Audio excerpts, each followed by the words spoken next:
कर्पूरगौरं करुणावतारं संसारसारं भुजगेन्द्रहारं सदा वसन्तं हृदयारविन्दे भवं भवानी सहितं नमामि। हर हर महादेव। शौनक आदि ऋषियों को सूत जी शिव पुराण के पावन प्रसंगों का श्रवण करा रहे हैं। सूत जी कहते हैं, ऋषियों, ब्रह्मा जी का प्रादुर्भाव भगवान विष्णु के नाभि कमल से उत्पन्न हुआ है। ब्रह्मा जी ने स्वयं शिव पुराण में इस प्रसंग को और देवर्षि नारद को श्रवण कराया।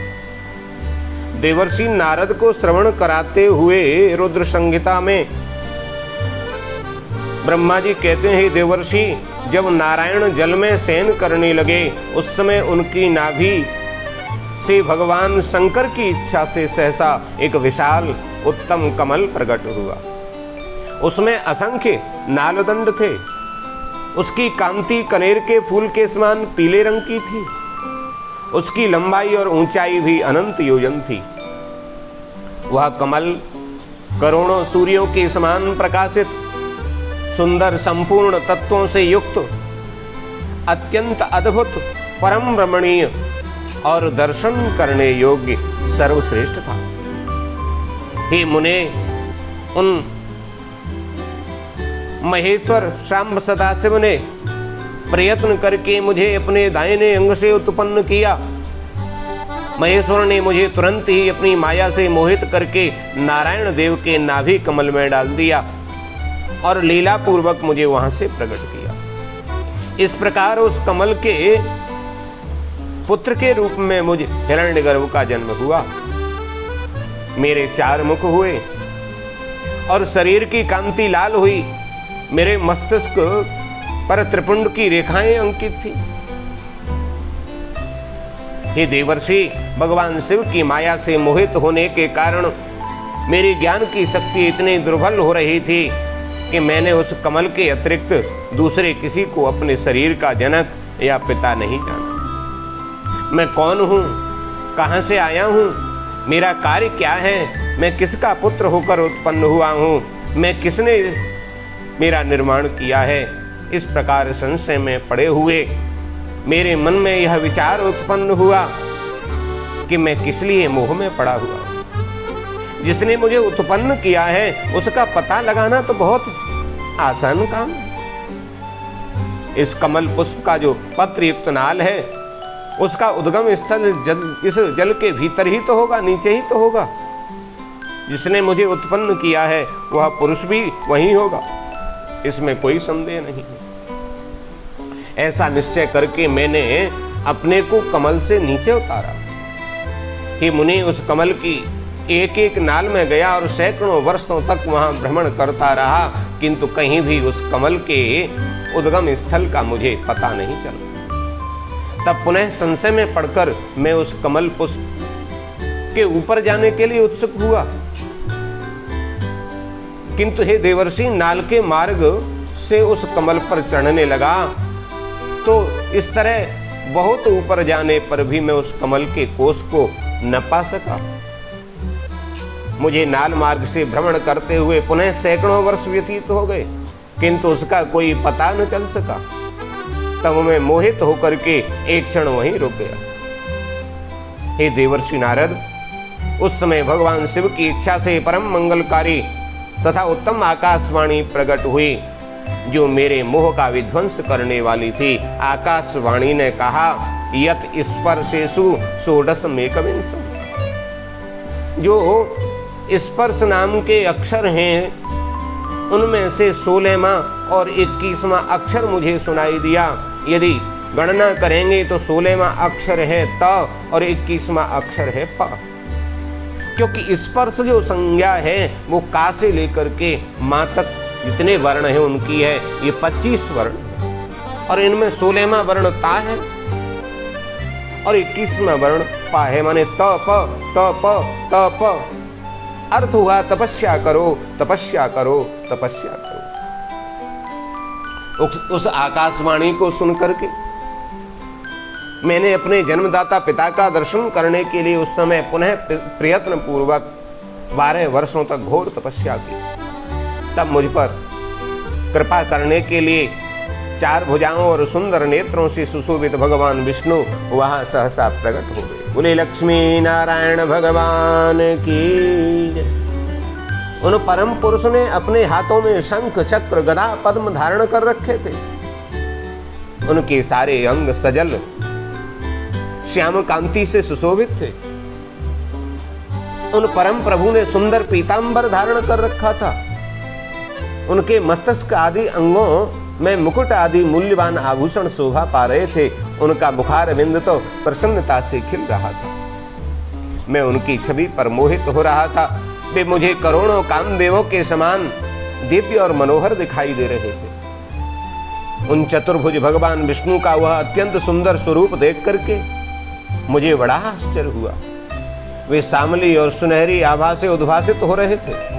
उस समय उन सर्वात्मा महाबाहु नारायण को देख करके मुझे बड़ा आनंद प्राप्त हुआ। मैं उस समय भगवान शंकर की लीला से मोहित हो रहा था, इसलिए मैं अपने उत्पन्न करने वाले को न जान करके अति हर्षित होकर के उनसे कहने लगा, आप कौन हैं? उस समय हाथ के तीव्र तथा सुदृढ़ प्रहार से क्षण मात्र में ही वे जितेंद्रिय जाग करके सैया से उठ करके बैठ गए। तदनंतर निद्रा रहित होकर के उन राजीव लोचन भगवान विष्णु ने मुझको वहां पर देखा तो हंसते हुए बार बार मधुर वाणी में कहने लगे, हे वत्स आपका स्वागत है, हे पिता में आपका स्वागत है। आप निर्भय होकर के रहिए, मैं आपकी सभी कामनाओं को पूर्ण करूंगा, इसमें कोई संदेह नहीं। ब्रह्मा जी बोले, हे निष्पाप नारद, समस्त संहार के कारणभूत मुझे अपने आप पर हंसी आ रही। मुझे हंसते हुए हे वत्स वो कह रहे थे, वह तो वैसे ही लग रहा था जैसे कोई गुरु अपने शिष्य को हे वत्स कह रहा हो। मैं ही संसार का साक्षात कर्ता, प्रकृति का प्रवर्तक, सनातन अजन्मा ब्रह्मा विष्णु को उत्पन्न करने वाला विश्वात्मा पुंडरीकाक्ष हूं। आप अज्ञानवश मुझे हे वत्स ऐसा क्यों कह रहे हैं? वेद भी मुझे स्वयंभू अज पिता में सर्वोत्तम परम सृष्टि कहते हैं। मेरे इस वचन को सुनकर के लक्ष्मीपति भगवान नारायण क्रोधित हो उठे और कहने लगे, मैं जानता हूं संसार आपको जगत का कर्ता मानता है। आप संसार की सृष्टि करने और पालन करने के लिए मुझ अव्यय के अंग से ही तो अवतरित हुए हैं, फिर भी आप मुझ जगन्नाथ नारायण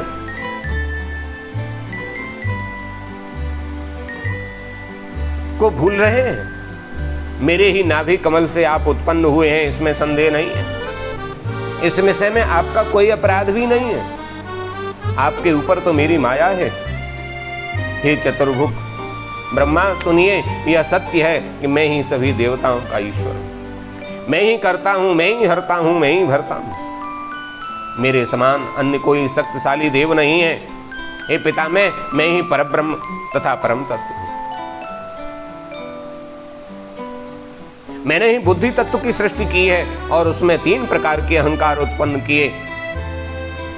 उससे रूप, रस, गंध, शब्द और स्पर्श, इन 5 तन्मात्राओं का, मन एवं चक्षु, जिह्वा, घ्राण, श्रोत्र तथा त्वचा, इन 5 ज्ञानेंद्रियों का, बाग, पाण, पाद, पायु, उपस्थ, इन 5 कर्मेंद्रियों का, छित, जल, पावक, गगन और वायु, इन 5 महाभूतों का, तथा अन्य सभी भौतिक पदार्थों की रचना लीला से ही की है।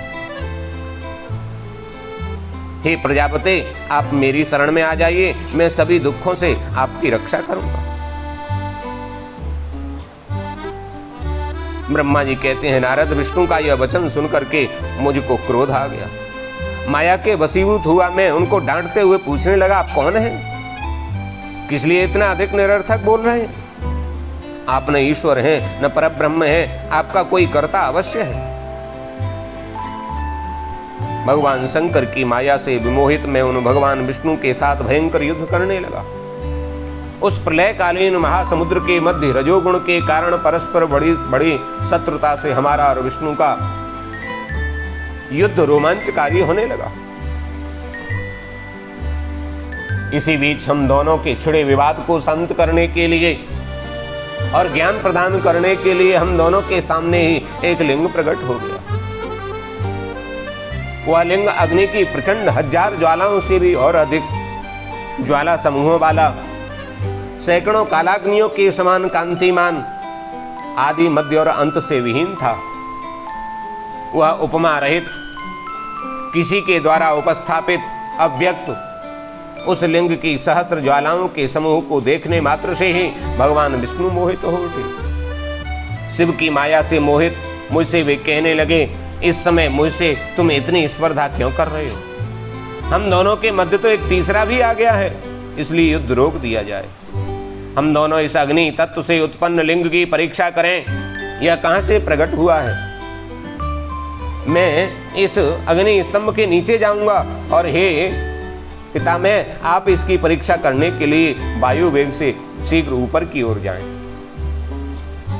ब्रह्मा जी बोले, आप ऐसा कहकर के विश्वात्मा भगवान विष्णु ने वाराह का रूप धारण किया और मैंने शीघ्र ही हंस का रूप धारण किया। उसी समय से लोग मुझे हंस हंस ऐसा कहते हैं। अत्यंत श्वेत अग्नि के समान चारों ओर पंखों से युक्त और मन तथा वायु के वेग वाला होकर के मैं ऊपर की ओर लिंग का पता लगाने के लिए चल पड़ा। उसी समय विश्वात्मा भगवान नारायण भी अत्यंत श्वेत स्वरूप धारण किया और 10 योजन चौड़े 100 योजन लंबे मेरु पर्वत के समान शरीर वाले, श्वेत तथा अत्यंत तेज दाढ़ों से युक्त प्रलयकालीन सूर्य के समान कांतिमान, दीर्घ नासिका से सुशोभित, भयंकर घुरघुर की ध्वनि करने वाले, छोटे छोटे पैरों से चलने वाले, विचित्र अंगों वाले, विजय प्राप्त करने की इच्छा से परिपूर्ण उन्होंने श्वेत वाराह का रूप धारण किया और वे अत्यंत वेग से नीचे की ओर गए। इस प्रकार रूप धारण करके भगवान विष्णु 1000 वर्ष तक नीचे की ओर चलते रहे। उसी समय से और लोकों में श्वेत वाराह नामक कल्प का प्रादुर्भाव हुआ। हे देवर्षे, ये मनुष्यों की कालगणना की अवधि। इधर अत्यंत तीव्र गति से नीचे की ओर जाते हुए महातेजस्वी विष्णु स्वरूप नाम वाराह भगवान भ्रमण करते रहे, किंतु 12 रूपधारी विष्णु उस ज्योतिर्लिंग के मूल का अल्प भाग भी नहीं देख सके। तब तक मैं भी उस ज्योतिर्लिंग के अंत का पता लगाने के लिए वेग से ऊपर की ओर जाता रहा। प्रयत्न पूर्वक उस ज्योतिर्लिंग के अंत को जानने का इच्छुक हूं। मैं अत्यंत परिश्रम के कारण थक गया और उसका अंत बिना देखे ही थोड़े समय में नीचे की ओर लौट पड़ा। उसी प्रकार सर्वदेवित स्वरूप कमल लोचन भगवान विष्णु भी थकान के कारण ज्योतिर्लिंग का अंत देखे बिना ही ऊपर निकल आए। शिव की माया से मोहित विष्णु आकर के मेरे साथ ही भगवान शिव को बार बार प्रणाम करने लगे। बार बार भगवान शिव को हम लोग प्रणाम कर रहे हैं। सोचने लगे, ये क्या है? वह रूप तो अनिर्देश्य है, नाम तथा कर्म से रहित है, अलिंग होते हुए भी लिंगता को प्राप्त है। अपने मन को शांत करके मैं और विष्णु दोनों शिव को बार बार प्रणाम करके कहने लगे, हे महाप्रभु, हम आपके स्वरूप को नहीं जानते। आप जो हैं वही हैं, आपको हमारा नमस्कार है। हे मुनि श्रेष्ठ, इस प्रकार अहंकार से अवशिष्ट हुए हम दोनों को वहां नमस्कार करते हुए सैकड़ों वर्ष व्यतीत हो गए। हे मुनि श्रेष्ठ नारद, हम गर्व रहित होकर के निरंतर प्रणाम करते रहे। उस समय वहां उन स्वरश्रेष्ठ ओम ओम ऐसा शब्द स्वरूप नाद प्रकट हुआ जो स्पष्ट रूप से पुलुत सुर में सुनाई दे रहा था।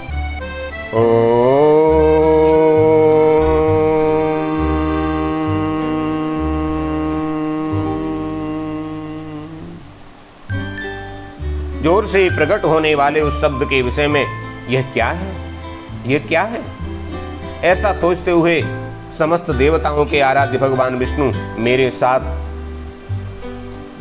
शांत चित्त से खड़े रहे। उन्होंने लिंग के दक्षिण भाग में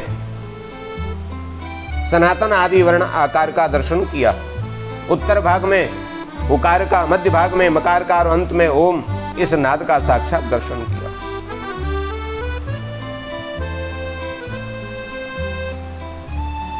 हे श्रेष्ठ ऋषि, दक्षिण भाग में प्रकट हुए आदिवर्ण आकार को सूर्य मंडल के समान तेजो में देख करके उन्होंने उत्तर भाग में उकार वर्ण को अग्नि के समान देखा और मध्य भाग में मकार को चंद्रमंडल के समान देखा।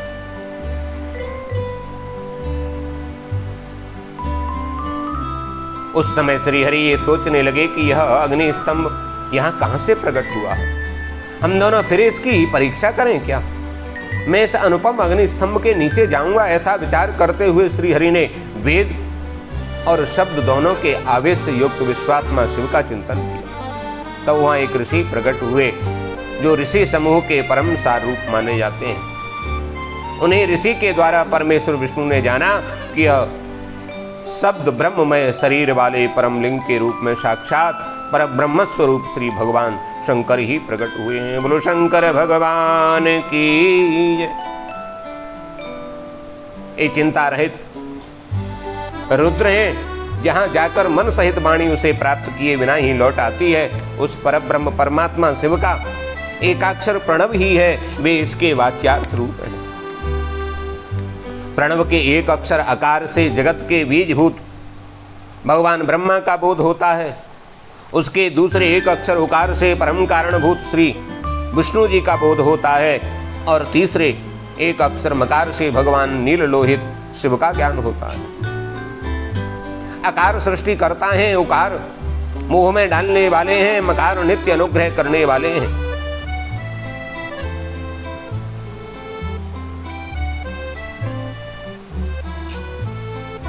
हे समस्त लोगों की सृष्टा, वे ही समस्त लोगों के सृष्टा हैं।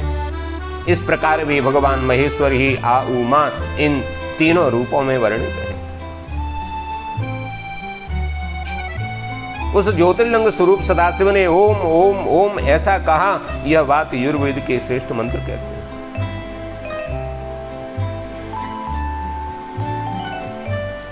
इस तरह से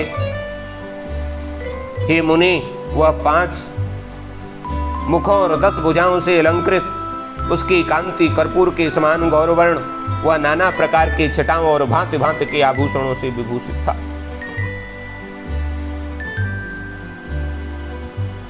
श्री हरि ने शक्ति संभूत मंत्रों द्वारा उत्तम एवं महान अभ्युदय से शोभित होने वाले उन महेश्वर देव का स्तवन किया और मैंने एक सुंदर स्वरूप देखा। भगवान महेश प्रसन्न होकर के अपने दिव्य शब्द स्वरूप को प्रकट करके हंसते हुए खड़े हो गए। इस प्रकार निर्गुण गुण स्वरूप परमात्मा के शब्दमय रूप को भगवती उमा के सहित देख करके श्री हरि ने मेरे साथ उनके दिव्य दर्शन किए। उस समय उन्हें 5 कलाओं से युक्त ओंकार जनित शुद्ध स्फटिक मणि के समान सुंदर 48 अक्षरों वाले मंत्र का साक्षात्कार हुआ। पुनः संपूर्ण धर्म और अर्थ का साधक, बुद्धि स्वरूप अत्यंत हितकारक और सबको वश में करने वाला गायत्री नामक महान मंत्र लक्षित हुआ। वह 24 अक्षरों तथा 4 कलाओं से युक्त श्रेष्ठ मंत्र है। और ये गायत्री मंत्र जो है ना, ये तो अद्वितीय है, बड़ा शक्तिशाली है, परम कल्याणकारक है। किंतु गायत्री मंत्र को ऐसे ही नहीं जपना चाहिए। मैं सत्य में आपसे कहूं तो आजकल जितनी दुर्दशा मैंने गायत्री मंत्र की देखी है समाज में, उतनी किसी दूसरे मंत्र की नहीं देखी। जो कोई लेता है गायत्री मंत्र रट लेता है, उसको जोर जोर से बोलने लग जाता है, बच्चों को रटा देते हैं। और आजकल तो एक नई प्रक्रिया चली है, घरों में एक ध्वनि यंत्र लग जाता है और उस ध्वनि यंत्र से निरंतर गायत्री मंत्र जो है वो बोला जाता रहता है।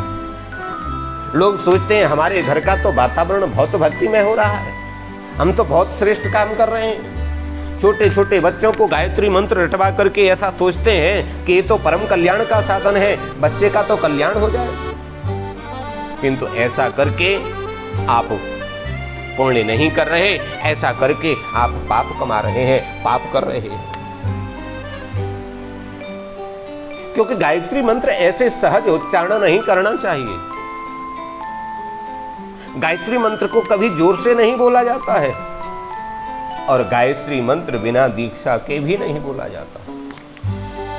गायत्री मंत्र की विधिवत सुयोग्य विद्वान किसी गुरु से दीक्षा लेकर के और फिर उस मंत्र का विधान जान करके तब उस मंत्र का यदि विधिवत जप किया जाता है, मानसिक उपांशु या वाचिक, तब वो मंत्र आपका कल्याण करता है। ऐसे तो आप अपराध कर रहे हैं गायत्री मंत्र बोल करके। गायत्री मंत्र कभी भी जोर से नहीं बोलना चाहिए।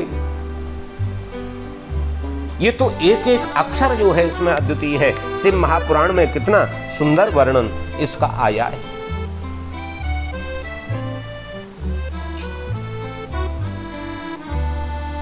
महादेव कहते हैं देवर्षि नारद, जो पंचाक्षर भगवान शिव का मंत्र है ये भी 8 कलाओं से युक्त है। ओम नमः शिवाय, नमः शिवाय ये पंचाक्षर है, ओम से रहित। यह 8 कलाओं से युक्त श्वेत मंत्र है जिसका प्रयोग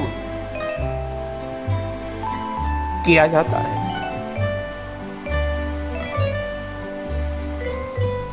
इसके बाद भगवान विष्णु ने मृत्युंजय मंत्र, पंचाक्षर मंत्र, चिंतामणि मंत्र तथा दक्षिणामूर्ति मंत्र को देखा।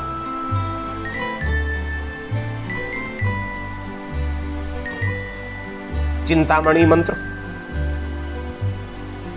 और दक्षिणामूर्ति मंत्र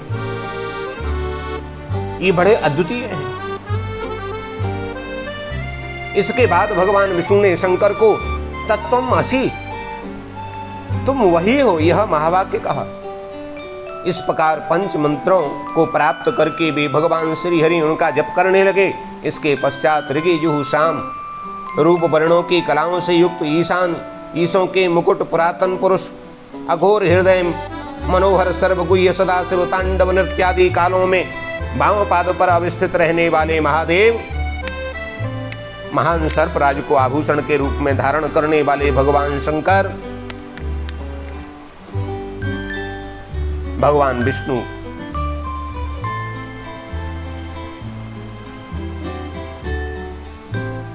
पर प्रसन्न हुए और विष्णु मन से प्रसन्न हुए और उन्होंने बड़े भाव से उनकी स्तुति की। ब्रह्मा जी बोले, हे नारद, भगवान विष्णु के द्वारा की गई अपनी स्तुति सुनकर के भगवान करुणानिधि महेश्वर प्रसन्न हुए और उमा देवी के साथ सहसा वहां प्रकट हो गए। बोले उमापति महादेव की जय। उनकी 10 भुजाएं थी, उनके कंठ में नीला चिन्ह था, वे समस्त आभूषणों से विभूषित थे। उनके मस्तक पर भस्म का त्रिपुंड था। ऐसे परमेश्वर महादेव जी को भगवती उमा के साथ उपस्थित देख करके भगवान विष्णु ने मेरे साथ पुनः उनकी स्तुति की। विष्णु बोले, हे देव, आप कैसे प्रसन्न होते हैं? प्रभु, मैं आपकी पूजा किस प्रकार करूं? हे महादेव, आपकी आज्ञा से हम लोगों को क्या करना चाहिए? हे शंकर, कौन सा कार्य अच्छा है और कौन सा कार्य बुरा है?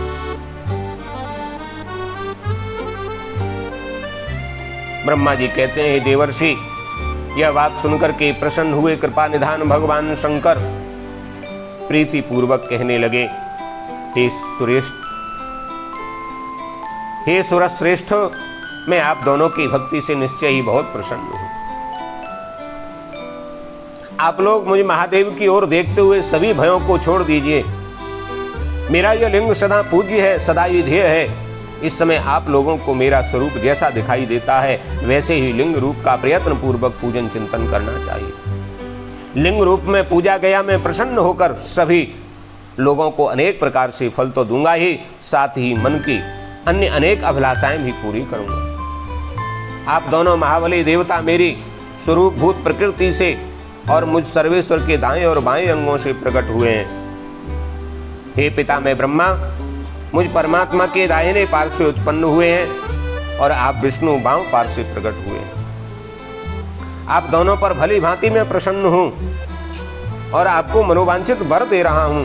मेरी आज्ञा से आप दोनों की मुझ में सुदृढ़ भक्ति होगी।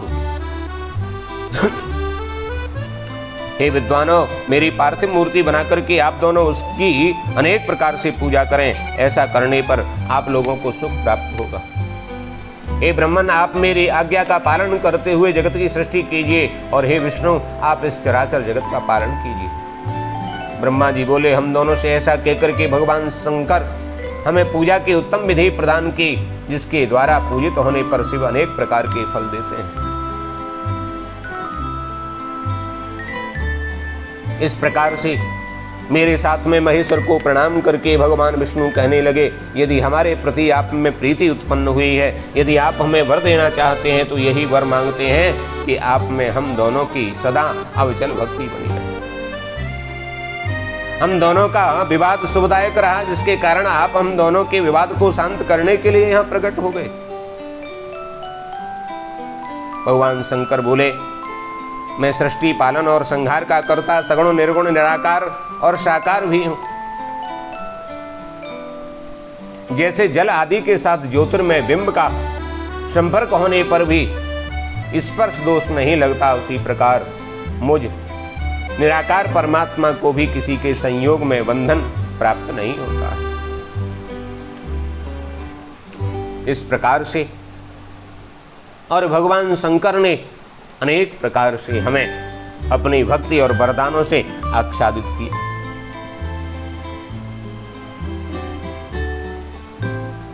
ये रुद्र आपके और ब्रह्मा के सेव्य होंगे, क्योंकि त्रैलोक्य के लयकर्ता रुद्र शिव के पूर्णावतार हैं। पाद्मकल्प में पितामह आपके पुत्र होंगे। उस समय आप मुझे देखेंगे और वे ब्रह्मा भी मुझे देखेंगे। ऐसा कहकर के भगवान शंकर प्रेम पूर्वक विष्णु से कहने लगे, हे विष्णु, उत्तम व्रत का पालन करने वाले, मेरी दूसरी आज्ञा सुने और उसका पालन करने से आप सदा समस्त लोकों में पूजनीय हो जाएंगे। ब्रह्मा जी के द्वारा रचे गए लोक में जब कोई संकट उत्पन्न हो तब आप उन संपूर्ण दुखों का नाश करने के लिए सदा तत्पर रहना। हे हरि, आप नाना प्रकार के अवतारण धारण करके लोक में अपनी उत्तम कीर्ति का विस्तार करना। आप रुद्र के ध्येय हैं और रुद्र आपके ध्येय हैं। आप दोनों में और आप रुद्र में कुछ भी अंतर नहीं है। भगवान शंकर में और भगवान विष्णु में कोई भेद नहीं है। जो मनुष्य रुद्र का भक्त होकर आपकी निंदा करेगा उसका सारा पुण्य तत्काल भस्म हो जाएगा। हे पुरुषोत्तम विष्णु, आपसे द्वेष करने के कारण मेरी आज्ञा से उसको नरक में गिरना पड़ेगा। यह सत्य है, यह सत्य है, इसमें संशय नहीं है। ऐसा कहकर के भगवान शिव ने मेरा हाथ पकड़ लिया और विष्णु को सौंप करके उनसे कहा, आप संकट के समय सदा इनकी सहायता करते रहे। हे हरि, ये मेरी आज्ञा है कि आप सबके प्रणाम स्वरूप होइए और संकट काल आने पर निश्चय ही मेरे शरीर रूप उस रुद्र का भजन कीजिए। जो आपकी शरण में आ गया वो निश्चय ही मेरी शरण में आ गया। जो मुझ में है वो आप में है, और मुझ में और आप में यदि कोई अंतर समझता है वो अवश्य ही नरक में गिरता है। 1000 चतुर्युग को ब्रह्मा का एक दिन कहा जाता है और उतनी ही उनकी रात्रि होती है। इस प्रकार क्रम से यह ब्रह्मा के एक दौर दिन रात्रि का परिमाण है। 30 दिनों तक 1 मास और 12 मासों का 1 वर्ष होता है। 100 वर्ष के परिणाम को ब्रह्मा की आयु कहा गया है। ब्रह्मा के 1 वर्ष के बराबर विष्णु का 1 दिन होता है। और वे विष्णु भी अपने 100 वर्ष के प्रमाण तक जीवित रहते हैं। विष्णु के 1 वर्ष के बराबर रुद्र का 1 दिन होता है और भगवान रुद्र भी उसके मान के अनुसार नर रूप में 100 वर्ष तक स्थित रहते हैं। तदनंतर शिव के मुख से एक श्वास निकलता है और जब तक वह निकलता रहता है तब तक वह शक्ति को प्राप्त कर पुनः जब निश्वास लेते हैं तब तक ब्रह्मा, विष्णु, शिव, गंधर्व, नाग, राक्षस आदि सभी देहधारियों के निश्वास और उच्छ्वास को 12 बाहर और भीतर ले जाने की क्रम की संख्या से हे सूर्यश्रेष्ठ दिन रात में मिलाकर 21,000 का 100 गुना एवं 600 अर्थात 21,06,000 कही गई। 6 उच्छ्वास और 6 निश्वास का 1 पल होता है। 60 पलों की 1 घड़ी और 60 घड़ी प्रमाण को 1 दिन और रात्रि कहते हैं। ब्रह्मा जी बोले, हे देवर्षि, भगवान शिव का यह वचन सुन करके सबको बस में करने वाले भगवान विष्णु मेरे साथ विश्वनाथ को प्रणाम करके मंद मंद स्वर में उनसे कहने लगे, हे शंकर, हे करुणा सिंधु, हे जगतपति, मैं आपकी आज्ञा के अधीन रहकर यह सब कुछ करूंगा। आप मेरे सदा ध्येय होंगे, इसमें अन्यथा नहीं है। हे स्वामी, मेरा जो भक्त आपकी निंदा करे उसे आप निश्चय ही नरकवास प्रदान करें।